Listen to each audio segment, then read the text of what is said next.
Have you ever looked at your dog and wondered, are you truly happy? You fill their bowl, you take them out, maybe you even buy them toys and treats. But then they just sit there quietly by the door. Their eyes seem distant, their tail barely moves. It's like something inside them is waiting for a kind of happiness that doesn't come from what we buy, but from something deeper. The truth is, many dogs are quietly longing for a connection most people never think about. Even the most devoted owners sometimes miss it. Not because they don't care, no, it's the opposite. They care so much, they just don't know how to give their dog what really matters. And what I'm about to share with you, especially the fourth one, might completely change how your dog sees you. Because it's not about tricks or treats or fancy gear. It's about something dogs understand better than we do: real presence, real trust, and real love. If your dog is more than just a pet of their family, then this is for you. Because happiness to a dog isn't loud. It's quiet. It's in the way you look at them, the way you touch them, the way you make them feel seen even when you're not saying a word. So let's go deeper than the surface. Let's uncover the 10 simple things that make your dog truly happy.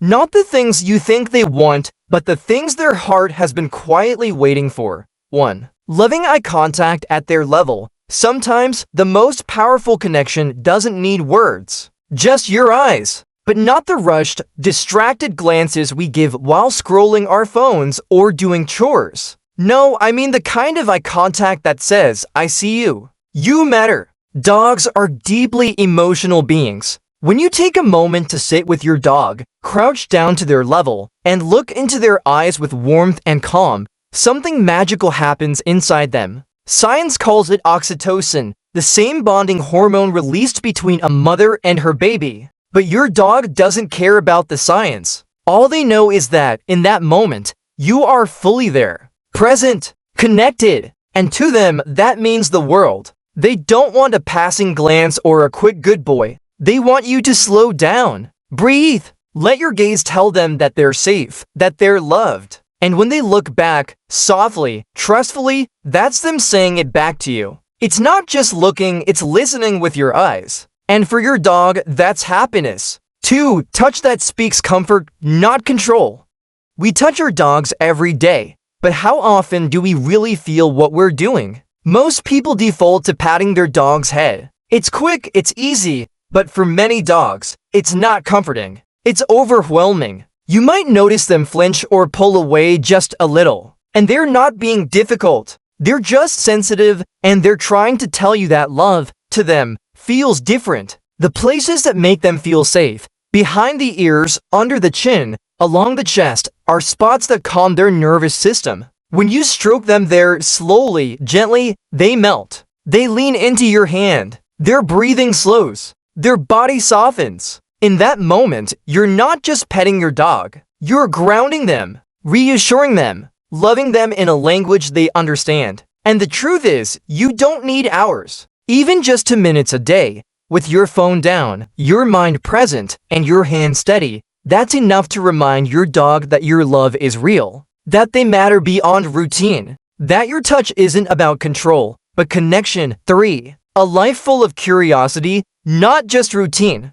We often assume that as long as a dog gets their meals and their walk, they're content. But imagine if your days looked exactly the same every day. Same walk, same time, same speed. Would you feel alive or just existing? Dogs, just like us, crave stimulation. Not noise or chaos, but curiosity. Challenge is discovery. Their brains are built for exploration. That's why they sniff everything. That's why they light up when there's something new. A great way to light up their inner world is through simple games that make them think. Hide a treat under a towel. Teach them a new word. Scatter food in the grass and let them search. It doesn't have to be complicated. It just needs to engage their mind. Because a bored dog isn't lazy. A bored dog is often anxious or even destructive because their potential is being ignored. When you give them a little mental challenge, their confidence grows. Their eyes sparkle. Their tail wags, not just because they're busy,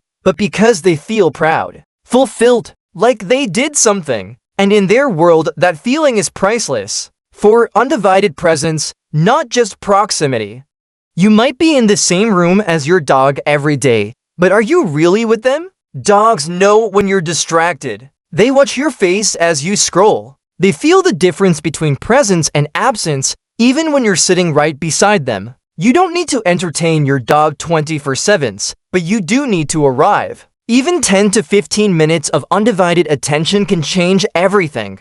Just sitting together. No screens. No rush. Letting the silence breathe. Letting your dog lean into the moment. You'll start to notice small things, the way they sigh when they relax, the little glance they give you for reassurance. And they notice too. Your energy shifts. The room feels safer, more grounded. You become their home, not just their owner. And when they feel that, when they know that even in your silence, your heart is present, it fills them with a kind of peace we all crave. That's what dogs remember. Not how many toys they had, but the feeling of being truly seen, truly felt. For a dog, that's joy. That's belonging. That's happiness. 5. Listening to what they're really saying. Dogs speak all the time, just not with words. They speak with their ears, their tails, their eyes, and even the way they move away from you. But too often, we misread or ignore what they're trying to say.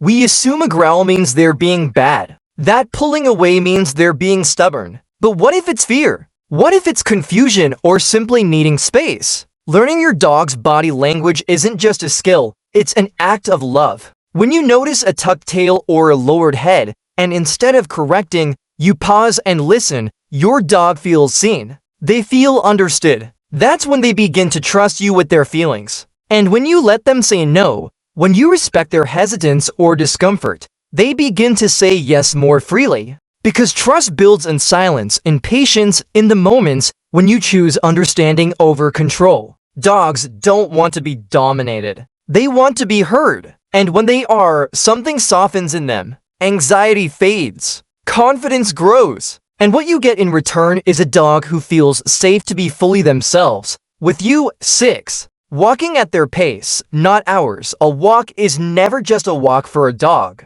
It's their window to the world, their news, their adventure, their moment to feel alive. But too often, we rush through it. We tug at the leash when they want to sniff. We hurry them along because we're late or tired. And in doing so, we miss the one thing they were looking forward to all day. But when you slow down, when you let them lead, even for just a few blocks, their whole body lights up. The tail wags with purpose. The ears perk. They linger on scents that tell stories we'll never fully understand.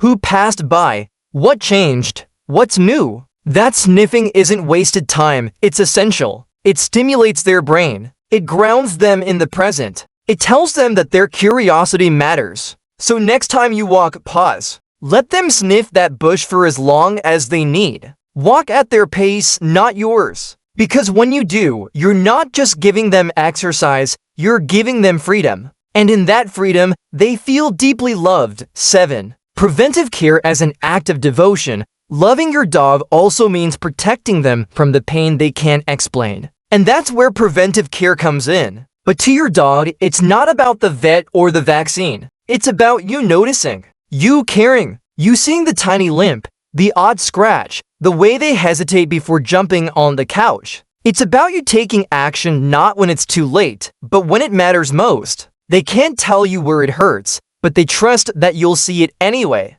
that you'll feel when something's off. And when you do, when you get that checkup, when you invest in their health before there's a crisis, they feel that love. They may not understand the stethoscope or the medicine, but they understand your intention. They feel your care, your commitment, your quiet promise that they're worth protecting. And that promise? That's what gives them the courage to face the scary parts, the vet visits, the shots, the crate rests. Because deep down, they know they're not alone. They have you, watching, protecting, loving them enough to act before they suffer. 8. Saying their name with love. We say our dog's name so often, sometimes to call, sometimes to correct. But what if we used it just to connect? Just to say, hey, I see you. I love you. A dog's name, when said gently, becomes music to their soul. It tells them they exist, not as a pet, but as a being. And when you say it with warmth, when your voice softens and your eyes meet theirs, something changes. Their ears perk, their tail lifts, because suddenly their name isn't just a command, it's an invitation to be near you, to feel included, to feel loved. You don't need a reason. You can whisper it while they nap, murmur it when you walk by, say it softly during a cuddle, and each time their heart hears, I matter, I'm known. That simple act, repeated over days, weeks, years, it becomes a thread that ties you together, a sound that brings safety. And for a dog, that kind of recognition, it's everything. 9. The power of silent companionship. There's a kind of magic that happens when you do absolutely nothing together. You're lying on the floor. Your dog is beside you. No commands, no expectations. Just quiet breathing side by side. In those moments, you stop being the one who feeds, trains, or walks them. You become something else entirely. You become their person,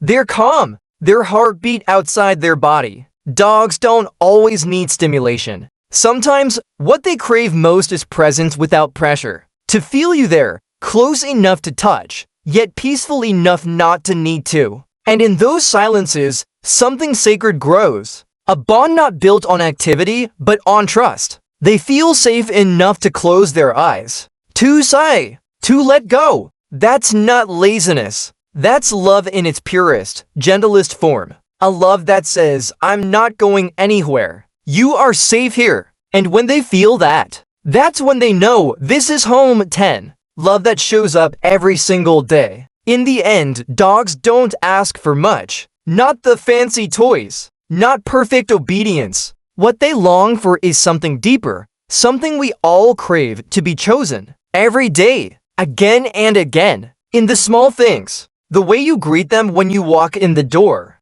The way you pause to scratch behind their ear. The way you choose to include them in your world. Not as a side thought, but as family. Real happiness for a dog isn't loud. It's quiet, steady, consistent. It's found in your routines, your tone of voice, your patience. It's in the moments when they mess up and you don't yell. When they look uncertain and you kneel down and say, it's okay, I've got you. That's when they bloom. That's when the bond deepens. Because for dogs, love isn't proven in grand gestures. It's proven in presence, in softness, in the way your heart makes room for them again and again. And when that love is real, when it's felt, you'll see it. In the way they look at you, in the way they never stop choosing you back. So today, put the leash down for a second. Turn off the noise and look into your dog's eyes. Really look. Give them a moment that feels like forever. Stroke that soft spot beneath their chin. Let them sniff the wind, choose the path, speak their silent language. Because your dog only wants one thing. To know without a doubt that they matter to you. And when you show that, even in the smallest of ways, that's when you'll see what true happiness looks like. Not yours, theirs.